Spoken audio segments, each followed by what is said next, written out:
Saya mulai ya perkuliahan pada pagi hari ini. Bismillahirrahmanirrahim. Assalamualaikum warahmatullahi wabarakatuh. Waalaikumsalam warahmatullahi wabarakatuh. Selamat pagi teman-teman, semoga sehat selalu. Kesempatan kali ini kita akan lanjutkan ya diskusi kita terkait dengan sosiolego, khususnya tentang hukum dan kearifan lokal, atau bisa kita sebut sebagai hukum adat gitu ya, dalam diskursus sosiolego. Topik ini merupakan dua topik terakhir sebelum nanti teman-teman akan menempuh UTS ya, karena setelah pertemuan ini nanti ada topik mengenai hukum dan gender ya. Hukum dan gender, nanti model pembelajarannya akan Pak Satria sampaikan kemudian. Pada kesempatan ini kita akan membahas ya hukum dan konteks lokal, atau tadi saya sebut hukum adat gitu ya dalam diskursus sosiolego. Kira-kira ada gambaran tidak mengapa kemudian pembahasan ini menjadi penting dibahas di dalam topik kita untuk mempelajari mengenai sosiolego? Mungkin ada yang bisa beri pandangan terlebih dahulu. Mengapa penting membahas hukum adat gitu ya, atau hukum dan konteks lokal gitu ya? Hukum dalam konteks kearifan lokal. Apa kira-kira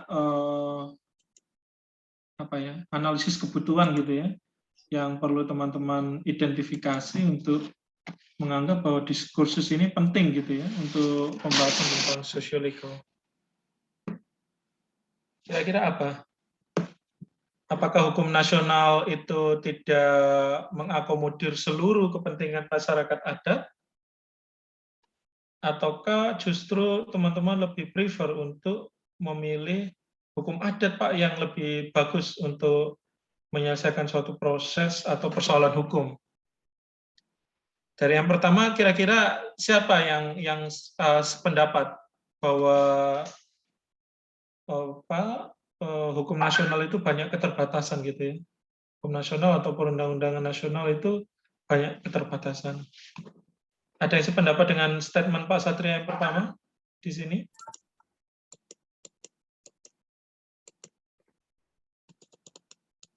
Ada yang sependapat dengan statement Pak Satria yang pertama?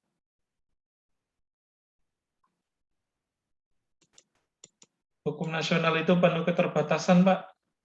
Atau hukum nasional itu tidak mengakomodir seluruh kepentingan? Atau bertentangan dengan statement Pak Satria yang pertama ini? Belum tentu, Pak. Gitu. Mungkin ada yang berpendapat?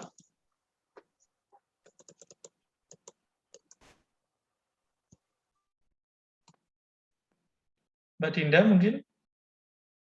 Dinda Mangesti?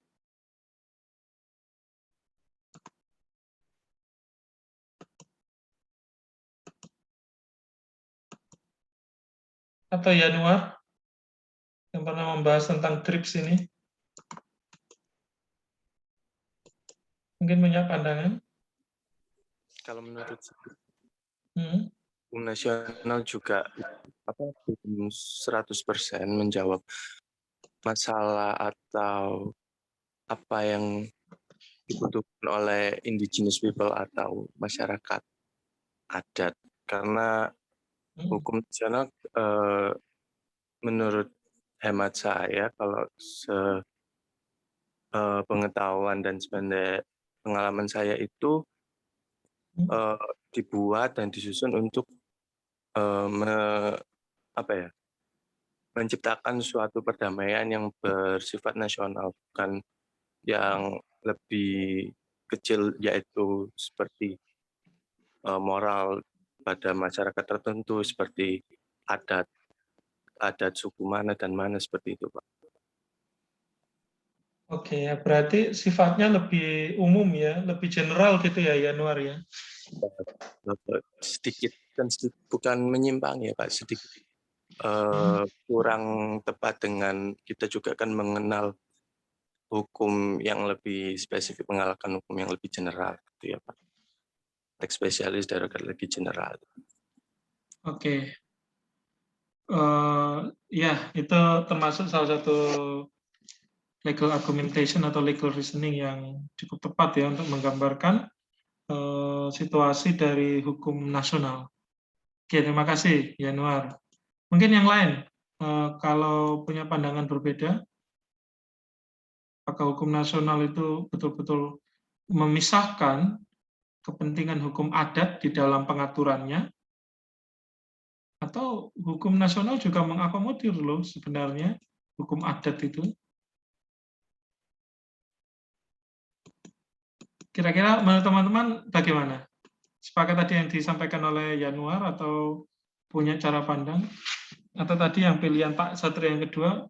Atau justru hukum adat ini Pak sebenarnya yang paling firm ya untuk digunakan ya, karena digunakan dalam konteks penyelesaian persoalan hukum. Karena hukum adat itu yang paling memahami ya konteks sosiologi masyarakatnya.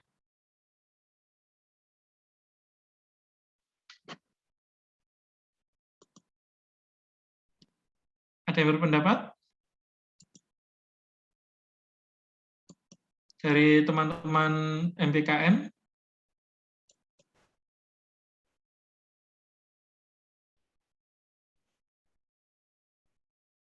Belum? Ruby mungkin?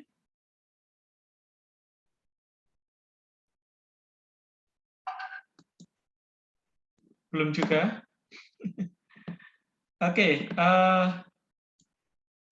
ya sebenarnya hukum dalam konteks lokal atau hukum adat ini yang kemudian menjadi satu tantangan ya di tengah bagaimana kemudian supremasi hukum nasional ya atau supremasi hukum negara itu bekerja.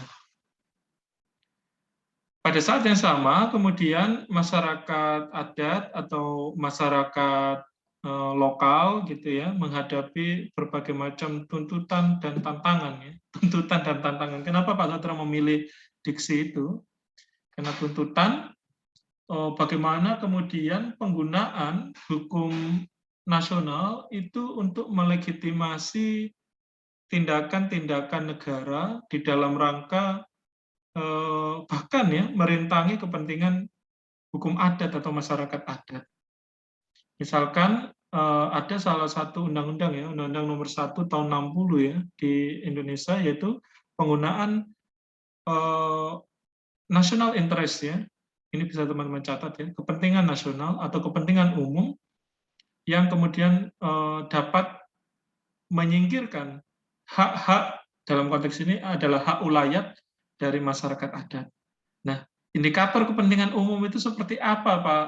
Kemudian urgensinya seperti apa, Pak? Dan lain sebagainya. Ini yang kemudian tidak menjadi satu celah besar. Ya.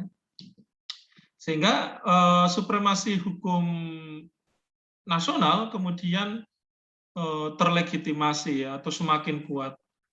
Misalkan dalam konteks pengalihfungsian hutan ya, atau kita kenal istilah deforestasi, kemudian yang terjadi adalah bagaimana hutan-hutan itu kemudian dialihfungsikan ya dari hutan hujan tropis menjadi hutan produksi ya, atau perkebunan kelapa sawit, atau untuk industri ekstraktif ya, industri pertambangan yang itu kemudian mengesampingkan hak-hak dari masyarakat adat, hak-hak ulayat dari masyarakat lokal. Nah, ini menunjukkan bahwa supremasi hukum nasional itu jauh lebih, bisa saya sebut jauh lebih agresif gitu ya, yang kemudian nilai-nilai lokalitas, nilai-nilai masyarakat adat kemudian menjadi tidak penting gitu ya. Tapi in the same time sebenarnya negara juga, kalau kita mau berbicara objektif ya, negara juga memberikan akses ya, akses berupa hutan adat, akses berupa tanah sosial dan lain sebagainya, itu pasca putusan Mahkamah Konstitusi ya, di dalam beberapa waktu yang lalu. Tapi posisinya itu juga bergantung kepada formalisme yang dilakukan oleh pemerintah lokal. Ya, dampak dari otonomi daerah, ya. Misalkan kalau kita membicarakan legalitas hutan adat yang ada di Kalimantan gitu ya, maka pemerintah kabupatennya dan diskusi dengan masyarakat adatnya, dia kemudian menentukan titik mana yang kemudian menjadi hutan adat.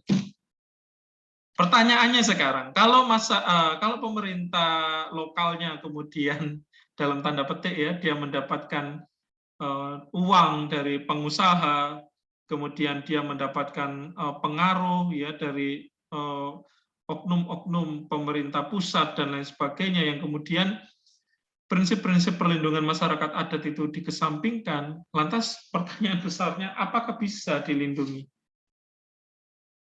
Nah, inilah yang kemudian menjadi tantangan sebenarnya, hukum dan konteks lokal dalam diskursus sosiolegal. Ya.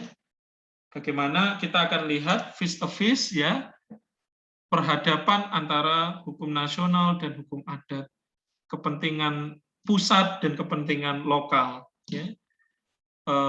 Prinsip-prinsip agresif ya yang dilakukan oleh pemerintah pusat dan prinsip-prinsip perlindungan atau pemajuan dari masyarakat adat yang dilakukan dalam konteks lokal. Seperti itu. Mungkin ada yang didiskusikan terlebih dahulu. Mas Ibrahim mungkin punya pandangan terlebih dahulu.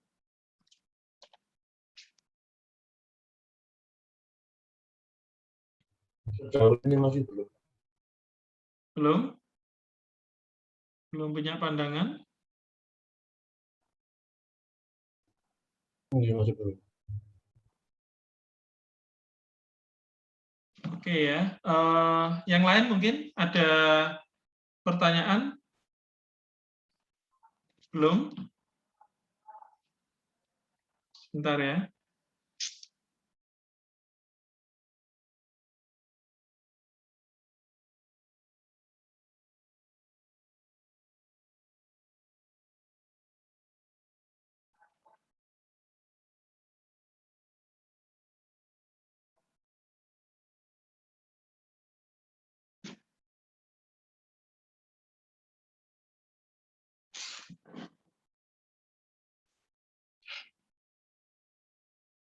Oke, saya lanjutkan ya.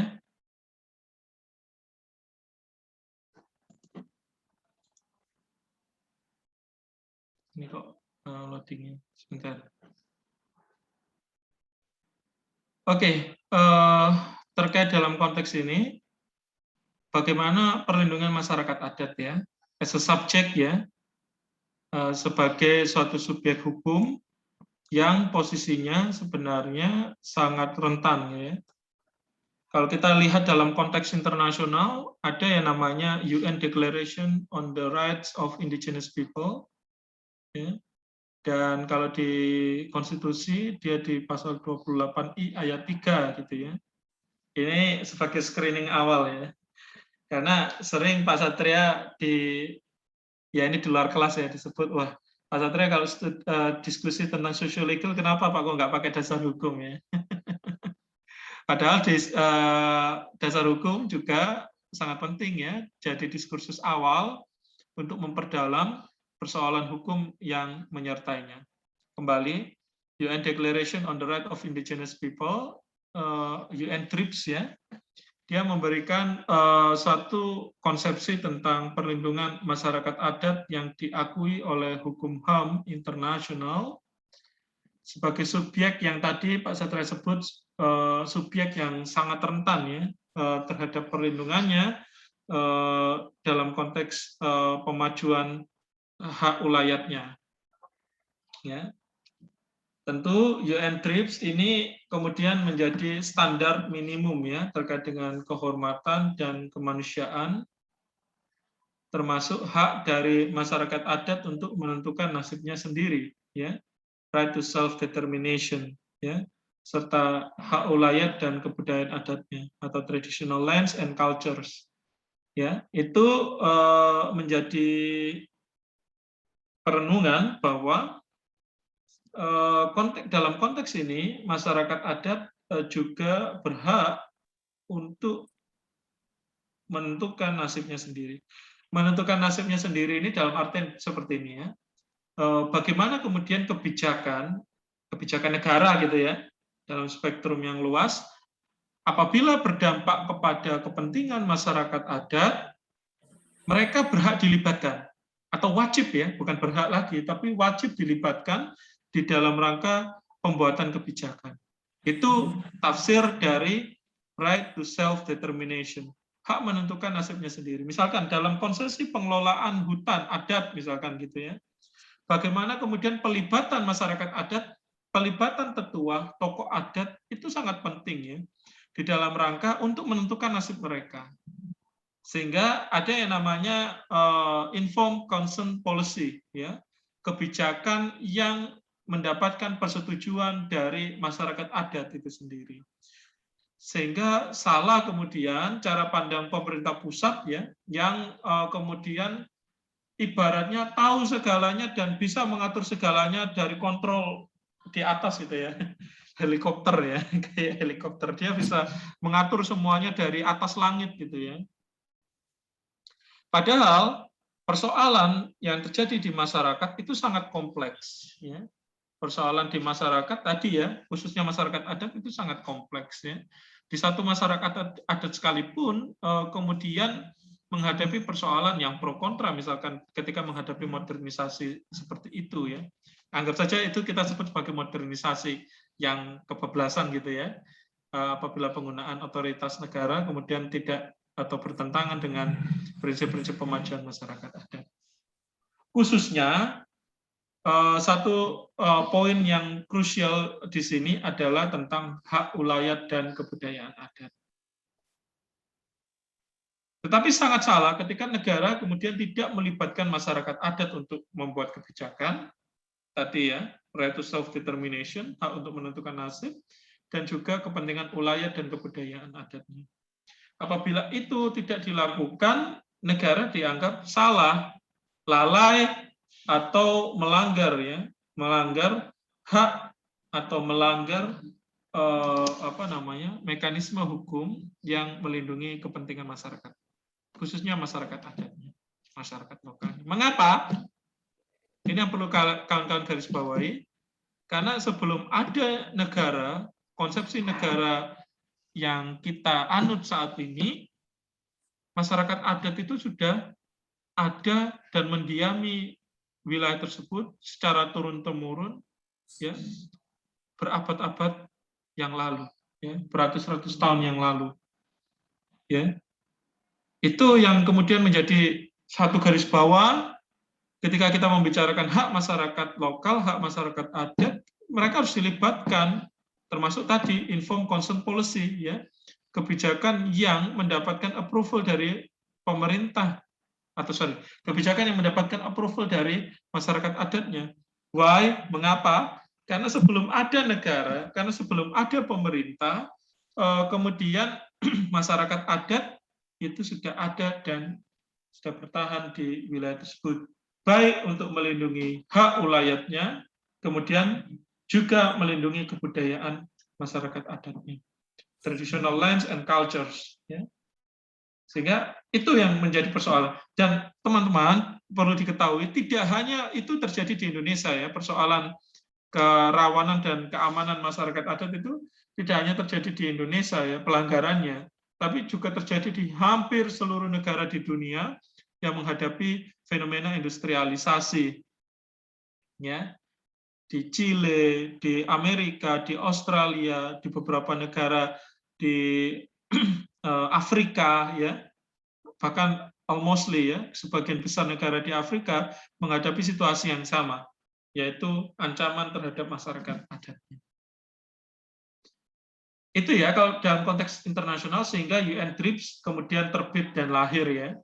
Kalau di dalam konteks nasional, pasal 28I ayat 3 menyebut identitas budaya dan hak masyarakat tradisional wajib dihormati dan selaras dengan perkembangan zaman dan peradaban.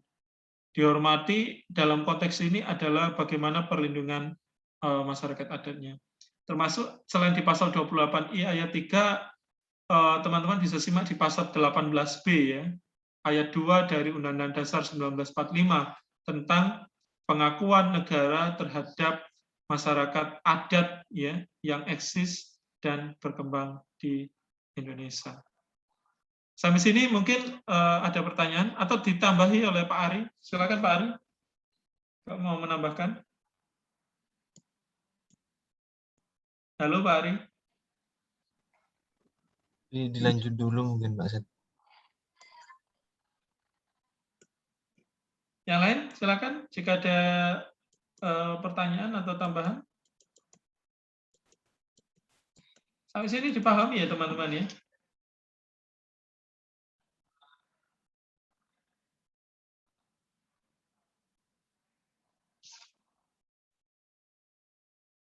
Sampai sini dipahami. Ayo, jangan berdiam-diam saja.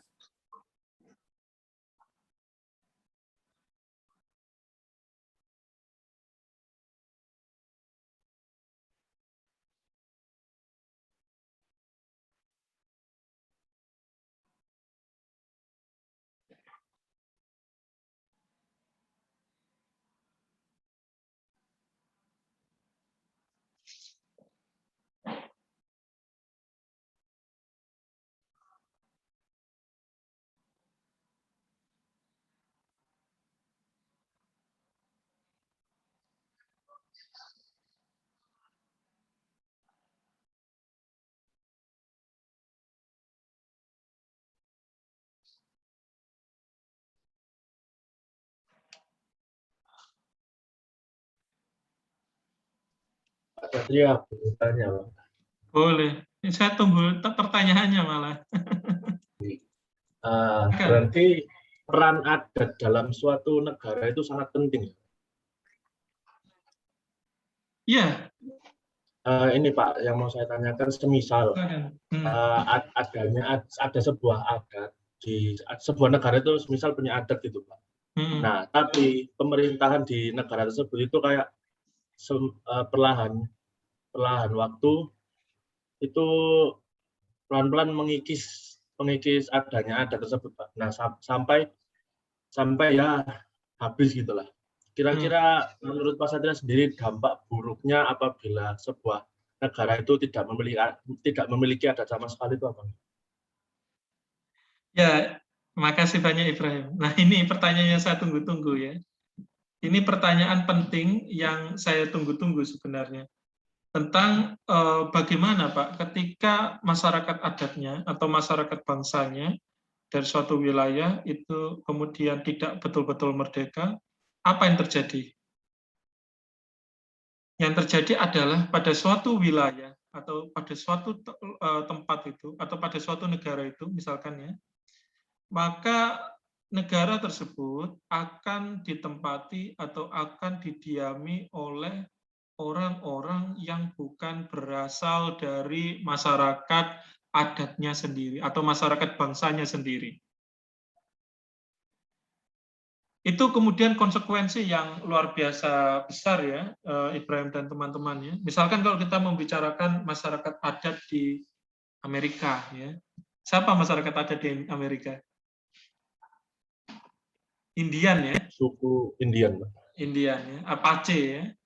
Atau di Australia ya, yang kita kenal Aborigin ya. Teman-teman, mereka yang kemudian berkuasa ya di Australia maupun di Amerika itu bukan masyarakat asli dari wilayah tersebut ya, bukan masyarakat asli Aborigin, bukan masyarakat asli Indian, tapi justru adalah overseas ya, orang dari luar yang sebenarnya dia adalah tahanan politik dari kerajaan Inggris, dibuang di sana, dia beranak pinak, kemudian menjadi penguasa di negara-negara yang kita bisa anggap negaranya maju. Negaranya maju, tapi masyarakatnya tidak maju. Negaranya berkembang pesat, tapi masyarakat adatnya tertinggal. Masyarakat bangsanya hilang, punah bahkan ya. Punah. Kenapa? Karena model model infiltrasi dari kebijakan negara itu ya kebijakan pusat sentris tadi, sehingga tidak heran kemudian kalau masyarakat adatnya kemudian tidak terlindungi atau tidak terakomodir. Pertanyaannya, kalau kita mau kontemplasikan ke Indonesia, apakah kita mau seperti itu? Ya. Apakah kita mau seperti itu? Apakah kita mau bahwa overseas tadi, orang-orang asing tadi, yang kemudian justru mengatur ya, atau membuat suatu policy yang justru tidak melindungi kepentingan dari masyarakat aslinya? Kita tidak sedang membicarakan perlindungan ras dan lain sebagainya ya, karena itu nanti akan menciptakan ultra nasionalisme, enggak ya. Tapi kita akan membicarakan satu dimensi di mana suatu kelompok masyarakat yang kita sebut sebagai masyarakat adat itu pada situasi yang fragile gitu ya, pada suatu situasi yang sangat-sangat rentan. Maka perlu ada kebijakan atau sikap yang afirmatif ya. Afirmatif itu perlakuan khusus, diskriminasi positif dari negara untuk memberikan keleluasaan kepada masyarakat adatnya dengan identitas budaya dan hak-haknya untuk dapat mengatur dirinya sendiri, untuk dapat bersikap atas kebijakan-kebijakan yang berdampak langsung pada mereka. Informed consent policy tadi yang sudah Pak Satria jelaskan ya, dan lain sebagainya dan lain sebagainya. Itu Mas Ibrahim ya, urgensi ya, mengapa masyarakat adat itu penting untuk dilindungi. Iya Pak, berarti Amerika itu juga sebenarnya bukan penduduk Amerika itu kebanyakan orang dari luar, kayak orang Eropa gitu, orang yang kulit putih biasanya itu. Betul, ya. Itu sebenarnya kalau kita berbicara mereka, itu kan kita berbicara tentang tahanan politik ya, kerajaan Inggris ya. Mengapa? Karena Amerika dulu dijajah Inggris, Australia dijajah Inggris, ya, banyak negara yang kemudian dijajah Inggris sebagai negara Commonwealth gitu ya, Mas Ibrahim ya dan teman-teman. Sehingga jangan heran sifat penindasannya, sifat rasisnya itu semakin tinggi ya. Black Lives Matter beberapa waktu yang lalu itu menjadi suatu suatu bom waktu sebenarnya dari sifat-sifat yang tidak mengakomodir kepentingan dari masyarakat adat itu sendiri.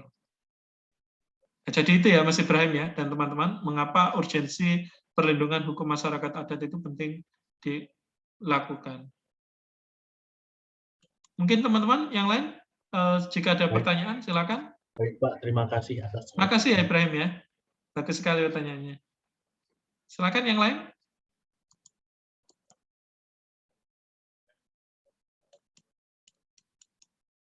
Belum? Selanjutnya, kenapa kemudian teman-teman Pak Satria ajak untuk berpikir kritis ya, untuk menyikapi tentang apa yang kemudian perlu dilakukan dalam rangka melindungi kepentingan masyarakat adat. Hal ini diupayakan agar masyarakat adat itu mendapati situasi yang adil dan layak. Ya. Tafsir adil dan layak itu seperti apa, Pak? Yang adil tentang mekanisme hukum yang digunakan oleh masyarakat adat. Masyarakat adat berhak menentukan nasibnya. Misalkan tentang sistem perkawinan adat. Ya. Kalau dia tidak mau menerapkan sistem perkawinan negara, ya, baik itu dalam konteks BW maupun dalam perkawinan Islam, mereka punya konteks perkawinan adat, it's fine, tidak masalah. Dalam konteks hak ulayat misalkan ya, atau urusan agraria misalkan ya, kalau masyarakat adat tidak mau menggunakan sistem hukum nasional, ya, negara seharusnya tidak mempersoalkan. Cukup negara kemudian mengakomodir ya proses legalisasinya seperti apa, ya. Tidak perlu kemudian dengan langkah-langkah. Karena apa? Karena negara punya semua perangkat ya. Perangkat kekerasannya punya, perangkat perundang-undangannya punya. Perangkat kekerasan itu apa, Pak? Ya militeristik ya. Punya senjata, ada TNI, Polri itu punya senjata semua. Orang suka nggak suka, mau nggak mau pasti nurut itu kalau berhadapan dengan negara kan gitu ya. Kekuatan paksaannya, kekuatan undang-undangnya punya, ya. Terus apalagi yang kemudian negara ragukan untuk membuat semua masyarakatnya patuh. Tapi persoalannya ketika penggunaan semua power resources tadi itu disalahartikan untuk hanya tafsir tunggal dari negara. Yang terjadi adalah keadilan dan kelayakan itu tidak dialami oleh masyarakat. Ya. Masyarakat ini dalam konteks ini adalah masyarakat adat. Jadi Pak Satria ingin bawa kalian ke situasi itu ya. Berpikir adil tentang mekanisme hukum yang digunakan dan layak tentang kepentingan hukum apa yang kemudian perlu diakomodir ya sejalan dengan praktek keseharian masyarakat adat atau sering Pak Satria sebut sebagai pluralisme hukum.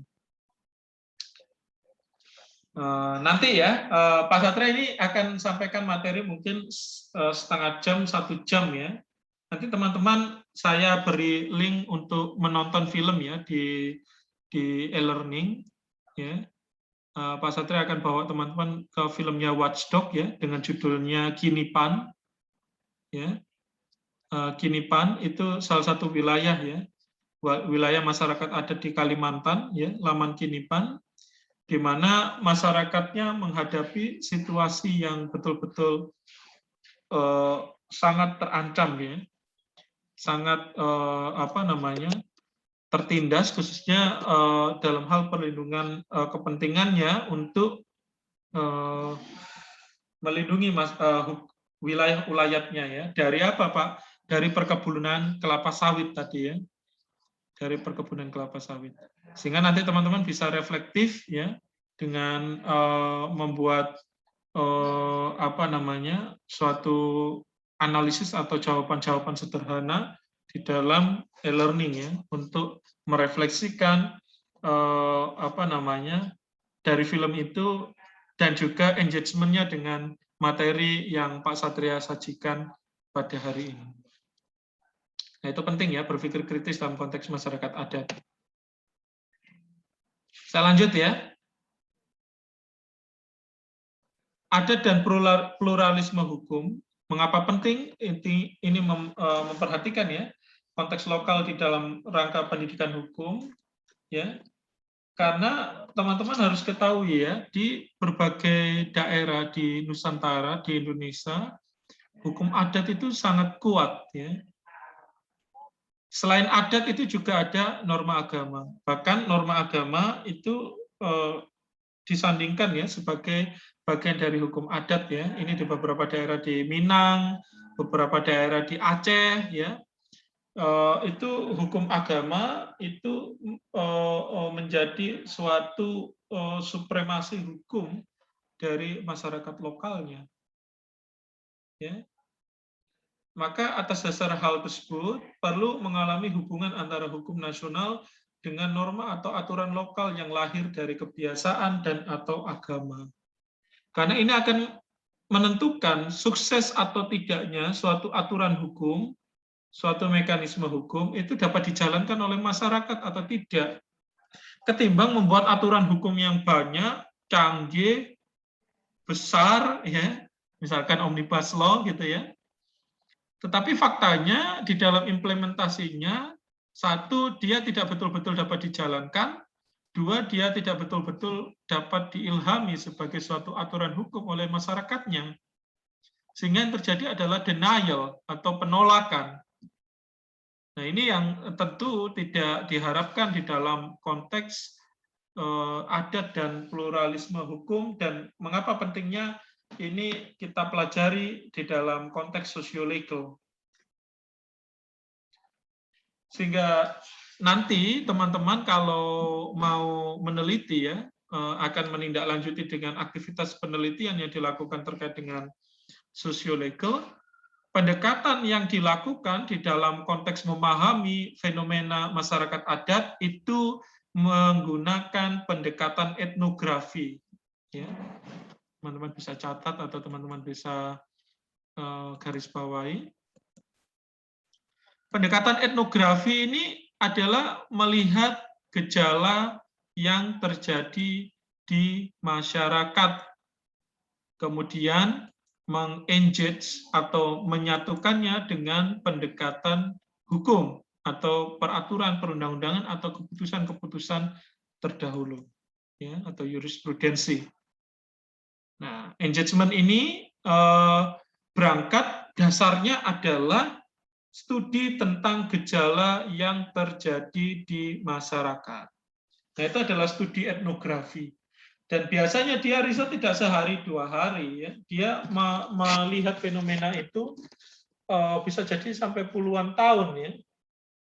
Bisa jadi sampai bertahun-tahun untuk melihat fenomena itu. Misalkan kalau kita baca bukunya Benedict Anderson, ya, yang disebut sebagai mencari dalam bukunya, ya, terkait dengan siapa dia masyarakat Indonesia asli. Siapa dia masyarakat bangsa asli, yang berangkat dari risetnya tentang studi tentang masyarakat Jawa, gitu ya, studi tentang masyarakat Jawa. Dia melakukan penelitian tidak sehari 2 hari, bertahun-tahun, dan bahkan bisa bahasa ibu, ya, bahkan bisa bahasa lokal, ya, untuk memahami, membuat suatu pemetaan, gitu ya, terhadap suatu fenomena yang terjadi di masyarakat adat, khususnya di sana masyarakat adat Jawa. Itu Benedict Anderson, ya. Padahal beliau adalah orang Amerika, ya, profesor di Cornell University, dan dia melihat itu dengan betul-betul mendalam. Atau misalkan kalau teman-teman riset, membaca ya lebih dalam lagi, riset tentang bukan masyarakat adat, ya, tapi lebih fokus ke ormas, ya. Atau juga ada kaitannya masyarakat adat dengan ormas, ya. Misalkan penelitiannya Mitsuo Nakamura, ya, di Kota Gede Yogyakarta. Mitsuo Nakamura itu melihat masyarakat Kota Gede yang kemudian pedagang, ya, itu kemudian kenapa Pak kok lebih terikat dengan Muhammadiyah, misalkan seperti itu, ya. Ya karena Muhammadiyah kemudian mengajarkan terkait dengan kemajuan ilmu dan bagaimana pemajuan terhadap kelompok saudagar, ya, atau pedagang. Mitsuo Nakamura melihat fenomena masyarakat Kota Gede di Jogja itu nggak sehari 2 hari dia gambarkannya di dalam bukunya Di Bawah Pohon Beringin itu. Ya, saya punya bukunya itu dan teman-teman bisa mungkin simak, ya, sinopsisnya. Jadi itu riset tentang etnografi, ya, riset terkait antropologi, ya. Itu riset yang tidak sehari 2 hari, dia bisa bertahun-tahun. Apa Pak konteksnya kalau kita membicarakan hukum nasional, ya? Penggunaan riset etnografi juga bisa dilakukan untuk melihat fenomena atau gejala yang terjadi di pengadilan, misalkan, ya. Misalkan kalau kita membicarakan tentang korupsi di pengadilan, kalau kita cari ansih data-data pelaku korupsinya, oke, tapi itu hanya ada di permukaan, gitu ya. Tapi kalau mau in-depth analysis, ya, analisis yang betul-betul mendalam terhadap pola, fenomena, perilaku dari peradilan itu sehingga timbullah atau terjadilah praktek koruptif, maka teman-teman bisa kemudian melakukan studi atau pendekatan etnografi. Nah, studi atau pendekatan etnografi ini menjadi satu stressing point, ya, sehingga kenapa penting kemudian membahas adat dan pluralisme dalam diskursus tentang sosiolegal. Ya, karena pendekatan ini juga dapat digunakan untuk bagaimana kemudian mekanisme penyelesaian hukum, legal problem resolve, ya, terhadap suatu isu hukum itu dapat bekerja. Apakah benar penggunaan mekanisme pengadilan itu betul-betul disepakati dan layak dilakukan oleh masyarakat, termasuk masyarakat adat, ataukah justru sebaliknya? Seperti itu. Saya sini mungkin ada pertanyaan.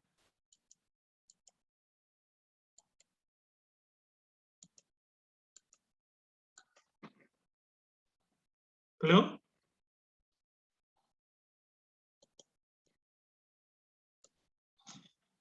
Sehingga yang terjadi adalah hibrida hukum, ya, sistem hybrid of law antara hukum positif, hukum adat, dan hukum agama, ya, sebagai suatu sistem hukum yang bekerja bersama-sama sebenarnya.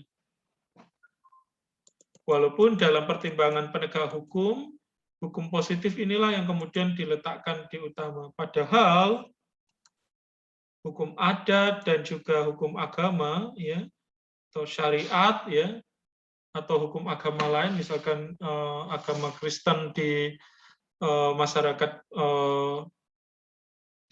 Batak, atau hukum agama Hindu di masyarakat Bali, ya, itu saling berkaitan, saling bertautan, ya.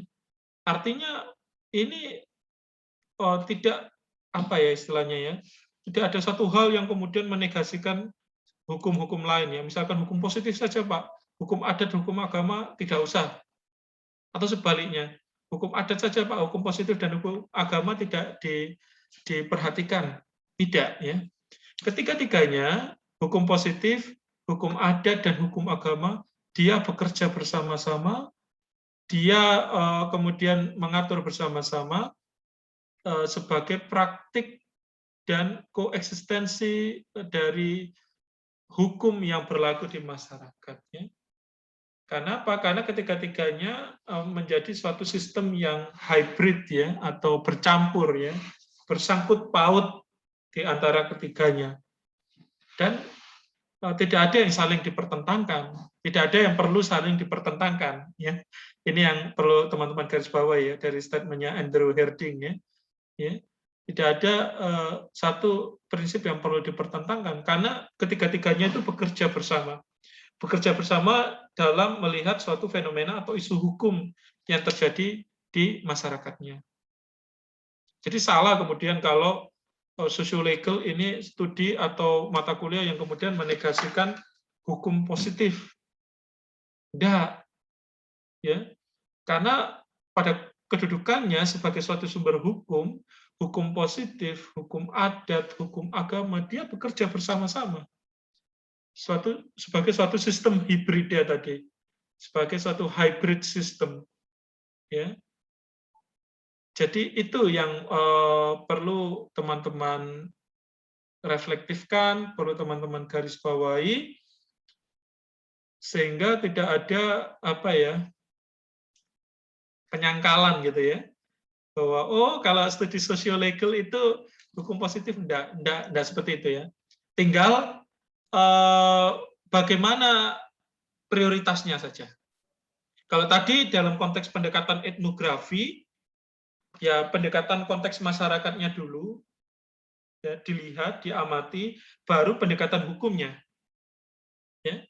Tapi bisa jadi sebaliknya, pendekatan hukumnya terlebih dahulu sebagai screening awal, kemudian melihat fenomena yang terjadi di masyarakatnya. Ya. Mana Pak yang dipilih? Ya, ini kan pertanyaannya ya. Mana Pak yang dipilih? Ya tergantung kasusnya.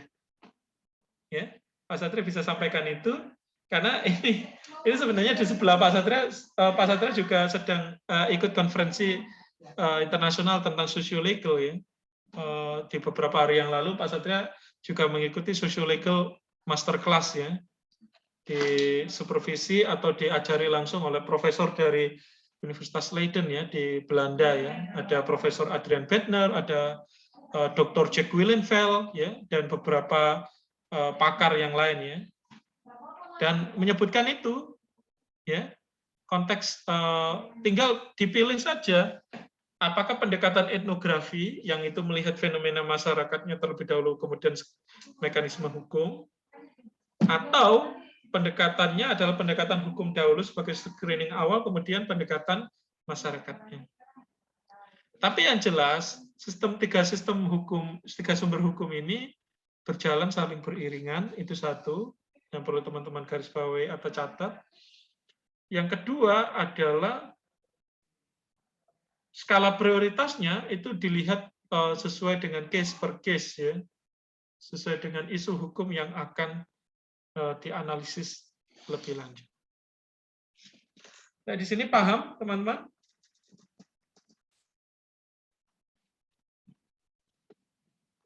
Ada tambahan dari Pak Ari?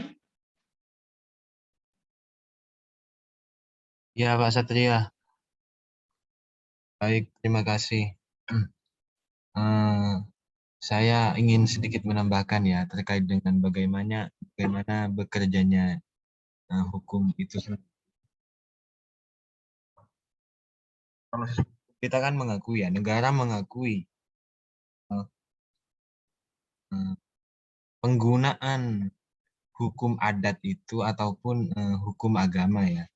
Nah, kita ambil contoh bagaimana seseorang yang melakukan yang tindakan itu dianggap tindak pidana menurut hukum adat dan mendapat ancaman pidana sesuai dengan adat di daerah tersebut gitu. Pertanyaannya mungkin yang cukup menarik ya. Bagaimana jika orang tersebut sebenarnya sudah mendapat sanksi secara adat gitu. Sudah mendapat sanksi secara adat. Kan tetapi tidak sedikit di beberapa kasus itu seakan-akan bahwa hukum positif ini menjadi apa yang nomor satu gitu. Hukum positif di sini peraturan perundang-undangan ya. Misalnya seseorang yang melakukan pembunuhan, membunuh sesama masyarakat adat misalnya. Dan karena melakukan hal tersebut, akhirnya orang yang membunuh ini mendapat sanksi secara adat. Gitu. Mendapat sanksi secara adat, akan tetapi tidak sedikit kasus ya, di tengah jalan misalnya aparat penegak hukum seakan-akan ingin mengambil alih kasus ini. Misalnya polisi ya, polisi mengatakan yang namanya pembunuhan, orang yang menghilangkan nyawa ya, sebagaimana dijelaskan di pasal 338 KUHP itu, ya harus dipidana gitu. Ini harus diproses. Nah ini menjadi diskursus yang menarik ya teman-teman, bahwa harmonisasi ya, kalau sederhananya itu harmonisasi dari beberapa aturan yang sebenarnya diakui oleh hukum Indonesia itu, ini dalam praktiknya masih jauh dari apa yang dicita-citakan begitu. Nah, dan saya juga ingin menambahkan terkait dengan contoh yang cukup menarik ya, bagaimana pelanggaran terhadap masyarakat hukum adat yang sebenarnya ini banyak digaungkan ya oleh pemerintah, khususnya kemudian kehutanan itu yang juga mengakui salah satu kasus yang cukup menarik itu yang terjadi ialah penembakan oleh aparat kepolisian terhadap warga suku Dayak Meratus. Itu terjadi pada sekitar tahun 2014 kalau tidak salah. Nah, jadi kasusnya itu ini warga Dayak ini kan masyarakat hukum adat ya gitu. Dia melakukan penebangan pohon di daerah yang mungkin itu masuk ke daerah milik salah satu perusahaan, dan oleh kepolisian itu dianggap illegal logging gitu. Pembalakan liar. Dan masyarakat Dayak ini langsung ditembak gitu sampai meninggal. Dan yang ini menarik untuk dikaji teman-teman. Kalau secara hukum positif mungkin ya polisinya dapat dipidana ataupun kena kode etik ya, pelanggaran kode etik ya ataupun apa, karena dengan sengaja membunuh padahal orang itu kan tidak bersalah gitu. Akan tetapi dalam praktiknya masyarakat hukum adat itu selalu menjadi korban ketidakadilan. Korban ya salah satunya seperti yang saya sebutkan tadi. Bagaimana lahan milik masyarakat hukum adat itu sedikit demi sedikit mulai terkikis oleh bahasa kasarnya keserakahan kita.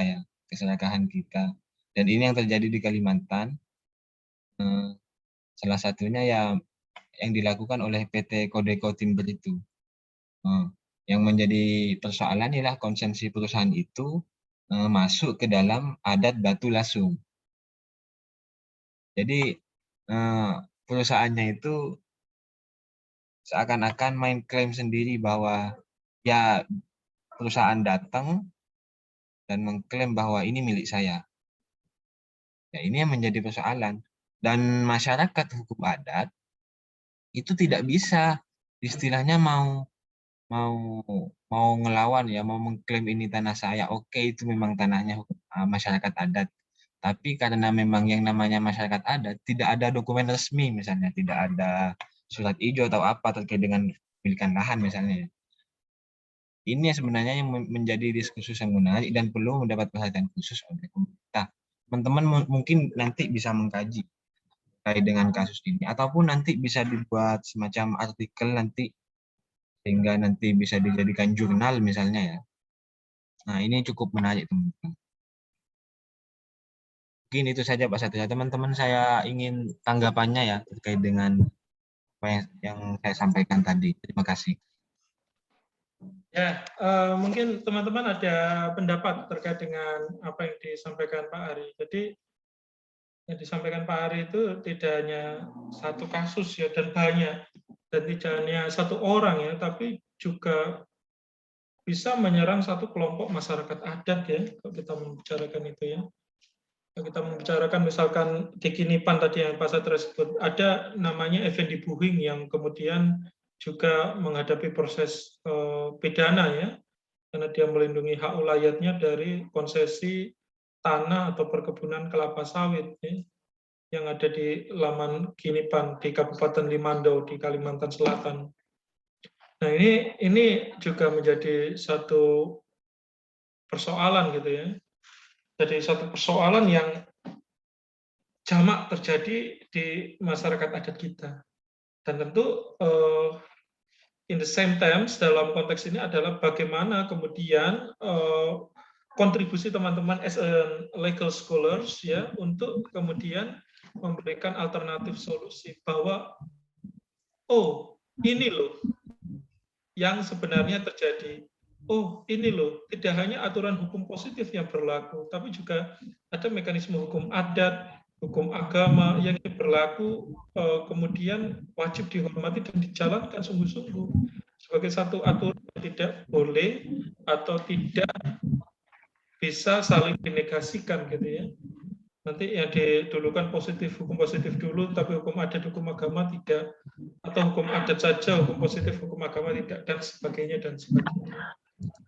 Silakan sampai sini, jika ada pertanyaan.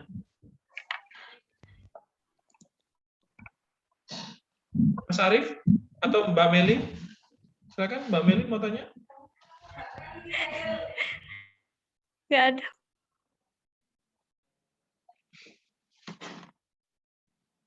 Oke ya, itu di awal, artinya terjadi sistem hybrid ya, hibrida hukum ya, atau percampuran atau pertautan, baik dalam konteks hukum positif, hukum adat maupun hukum agama. Selanjutnya pengaruh global terhadap masyarakat adat. Ya. Jadi meningkatnya laju globalisasi ya. Kemudian ini dalam konteks internasional ya, bagaimana kemudian pengaruhnya terhadap upaya untuk melakukan political driven dari luar negeri. Tentu ini analisisnya tidak hanya analisis hukum, tapi analisis politik ekonomi yang menyertainya, kemudian menimbulkan masalah baru, ya, yang itu berdampak secara sistematis terhadap sistem hukum Indonesia.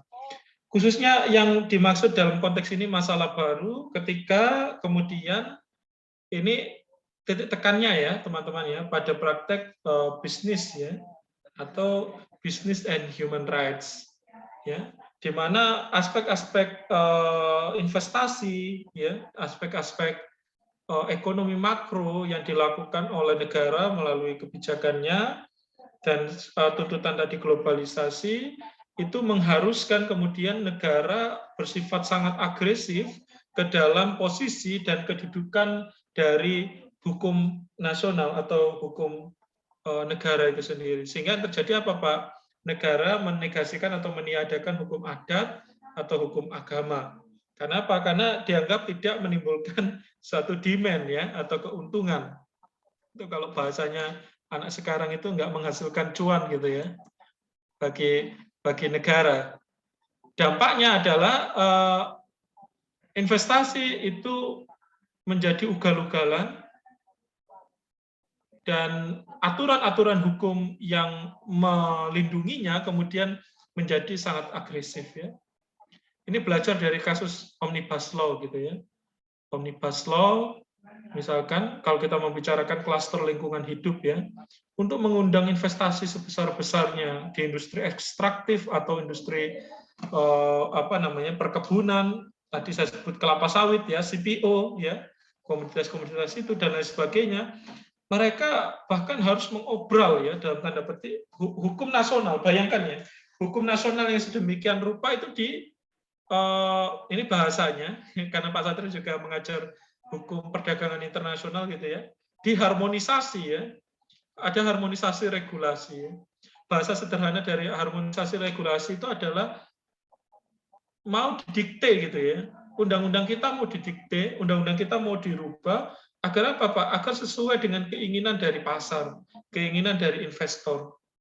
Sehingga yang terjadi dampaknya adalah negara mengabaikan hak-hak masyarakat adatnya. Negara mengabaikan kepentingan masyarakatnya. Negara mengabaikan kepentingan sustainable development-nya, kepentingan pembangunan berkelanjutannya. Sehingga yang terjadi adalah investasi itu muncul, investasi itu ada, tapi investasinya tidak menguntungkan siapa-siapa, tapi justru investasinya kemudian menimbulkan kerugian yang luar biasa. Tidak hanya kerugian material, tapi juga kerugian imaterial ya. Kerusakan lingkungan hidup, penghilangan masyarakat adat, pelanggaran hak ulayat, dan berbagai macam pelanggaran hukum hak asasi manusia yang lain. Ya. Maka kenapa kemudian mekanisme internasional itu men-take over ya? Tadi saya sudah sebut di awal ada namanya UN TRIPS ya. Lalu di dalam ILO Conventions itu juga mengatur tentang perlindungan masyarakat adat dan lain sebagainya. Tujuannya adalah memberikan privilege bagi mereka untuk menentukan nasibnya sendiri. Nah, hukum nasional pun juga harusnya pada satu frekuensi yang sama. Karena apa, Pak? Karena kalau ini tidak dicegah, karena kalau ini tidak dilakukan, maka yang terjadi ada krisis atau dampak multidimensional. Krisis dan dampak multidimensional itu banyak ya, mulai dari kerusakan lingkungan, polusi, hingga perubahan iklim, ya, climate change ya, yang saat ini isunya luar biasa. Kemudian konflik sosial, perang sipil, dan krisis ekonomi dan lain sebagainya dan lain sebagainya. Itu adalah dampak multidimensi apabila pengaruh global terhadap hukum lokal itu tidak difilter atau tidak diantisipasi sedemikian rupa oleh sistem hukum nasional. Mungkin bagi teman-teman, Pak Satrio, kita kan nggak merasakan dampaknya sekarang. Iya, kita tidak merasakan dampaknya saat ini, setahun, 2 tahun, tapi puluhan tahun, bertahun-tahun nanti selanjutnya teman-teman akan merasakan dampaknya. Ketika hutan-hutan digunduli, kemudian dijadikan kebun kelapa sawit, bagaimana tingkat suhu itu naik, ya, Atau tidak jauh-jauh di daerah sekitar penebangan hutan, kemudian terjadi kebakaran, ya, yang kemudian menimbulkan asap menghasilkan ISPA, ya, atau infeksi saluran pernafasan bagi masyarakatnya. Itu adalah pembunuhan sistematis. Ya. Pak Satria bisa sebut itu kejahatan ekologi. Itu masih satu contoh kasus saja ya. Nanti Pak Satria akan juga kirim tulisan Pak Satria di jurnal ilmiah yang menjelaskan tentang ecocide crimes. Apa itu ecocide crimes, Pak? Apa dampaknya, apa kaitannya langsung dengan hukum adat atau hukum nasional? Karena apa? Karena telah terjadi kegagalan yang berangkat dari unable dan unwilling yang dilakukan oleh negara untuk prevent atau mencegah terjadinya kerusakan, sehingga tindakannya itu masuk kategori pembunuhan secara tidak langsung. Ada pertanyaan sampai sini?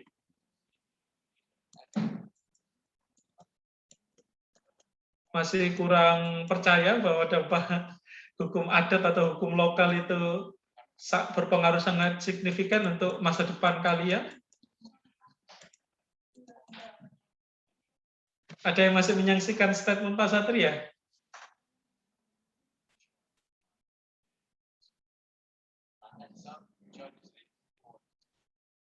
Ada yang beri pendapat?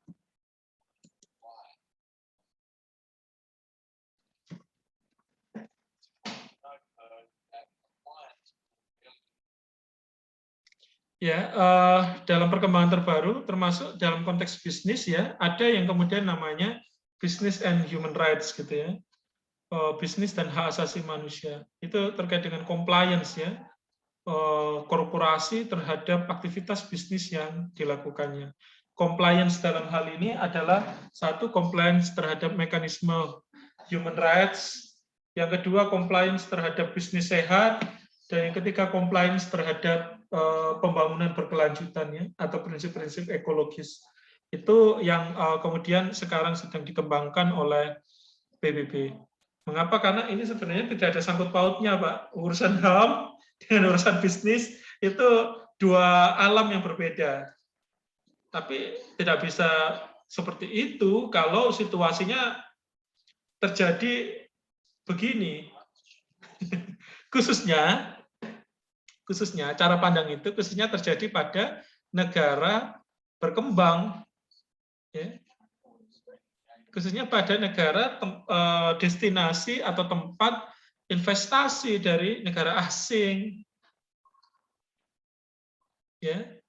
Negara-negara maju mungkin nggak berpikir bahwa business and human rights itu it's something important to do action right now, ya. Itu nggak perlu lah, itu kan mengurangi keuntungan dari kita. Tapi apa dampaknya bagi negara-negara berkembang ya? EKE kalau kita menyebut ya negara miskin ya, seperti Indonesia misalkan ya, tempat investasi gitu ya. Apa dampaknya? Dampaknya luar biasa besar. Ya. Itu merupakan satu hal yang perlu teman-teman renungi ya. Apakah mau kemudian kita terus dikooptasi ya berdasarkan kebijakan-kebijakan politik hukum ekonomi yang kemudian sejatinya dia tidak berkepentingan langsung, tidak melindungi langsung ya hak-hak dari masyarakat adatnya.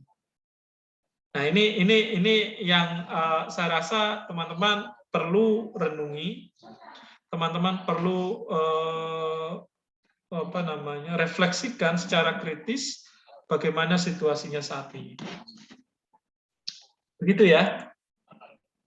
Maka mempersiapkan praktik hukum, bagaimana kemudian menghadapi situasi sistem hukum yang sangat kompleks, aspek politik, sosial, dan budaya yang menyertainya, bagaimana pengaruh aktor, ya, ini terkait dengan aspek politik hukumnya, atau melalui pendekatan IT-nya, IT engagement-nya, bagaimana kecerdasan buatan dapat mengidentifikasi terjadinya suatu pelanggaran hukum dalam konteks lokal.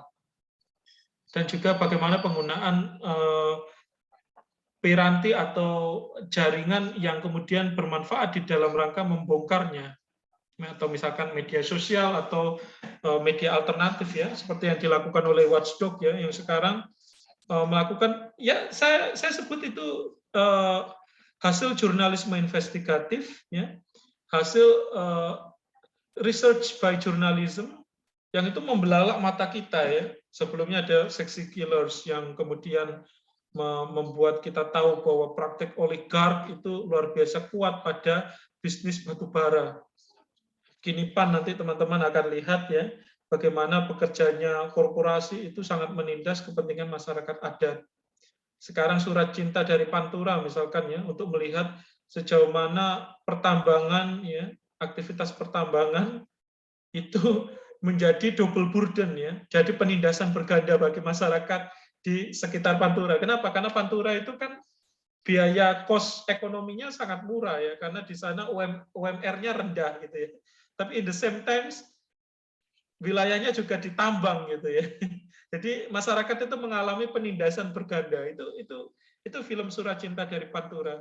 Atau sekarang yang terbaru ada Wadas Waras ya, untuk melihatkan bagaimana industri ekstraktif itu dampaknya luar biasa destruktif ya, khususnya bagi masyarakat yang ada di Kars Wadas yang ada di Jawa Tengah ketika berhadapan dengan pemerintah Provinsi Jawa Tengah ya, Ganjar Pranowo ya, yang saat ini di elektabilitas politiknya cukup tinggi untuk menjadi kandidat presiden.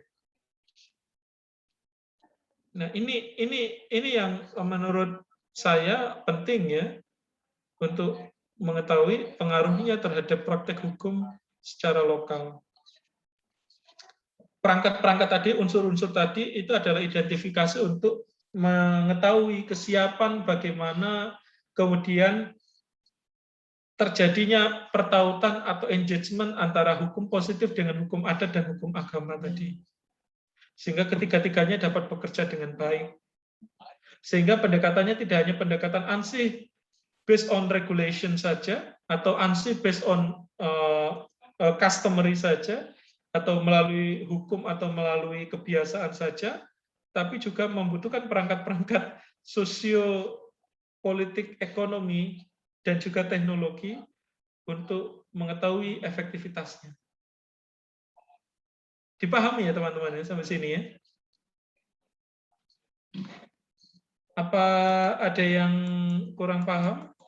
Janggal?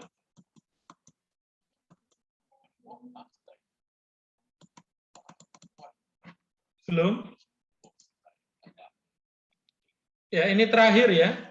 Ini terakhir. Nanti teman-teman seperti yang Pak Satria bilang, nanti teman-teman akan menganalisis ya film Kinipan. Teman-teman simak, itu filmnya sekitar 2 jam.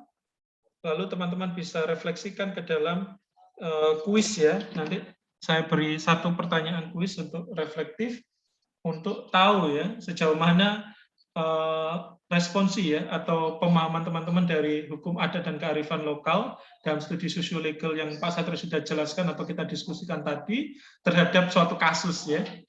Kasus itu kasus Laman Kinipan. Terakhir, konteks pembelajaran hukum dan relevansinya dengan kearifan lokal, bagaimana mengintegrasikan aspek sosiolegal ke dalam analisis hukum. Khususnya di dalam apa, Pak? Di dalam rangka penemuan hukum ya, yang dilakukan oleh hakim ya, finding of law atau reฟ-finding. Yang itu dituangkan di dalam ratio decidendi atau pertimbangan hukum hakim ya. Dan bagaimana menjelaskan keanehan atau temuan-temuan tersebut ya. Sehingga analisis masalah sosial dan menyusun peraturan daerah sebagai satu solusinya. Jadi nanti ada di dalam solusinya itu tadi seperti yang Pak Satria diungkap di awal ya. Oke, sekarang ada pengakuan masyarakat adat, hutan adat, tapi semua harus melalui screening yang namanya pemerintah lokal. Pemerintah lokal itu ada 2 potensi ya. Potensi 1 melindungi masyarakat adat, potensi kedua agresif menghancurkan masyarakat adat. Kalau yang melindungi masyarakat adat pun kemudian dia pada posisi terancam.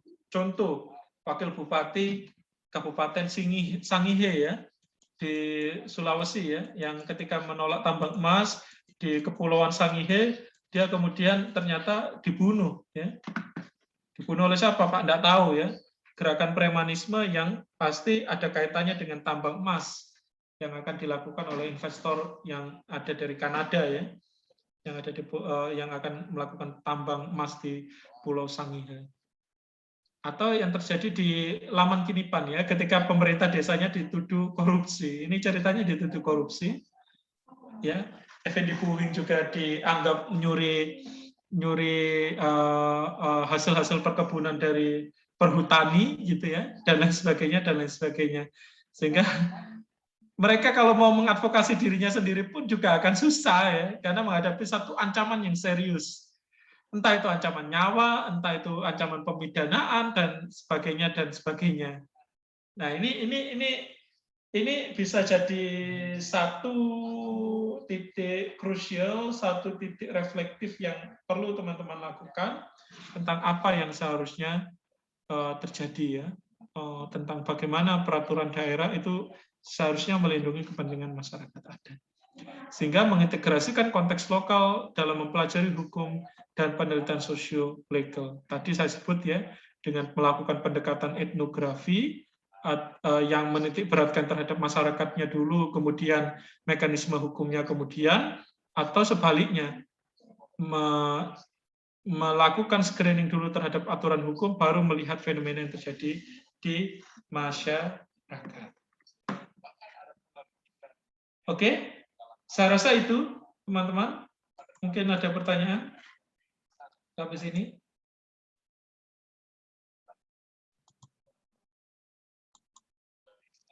Ada pertanyaan sampai sini?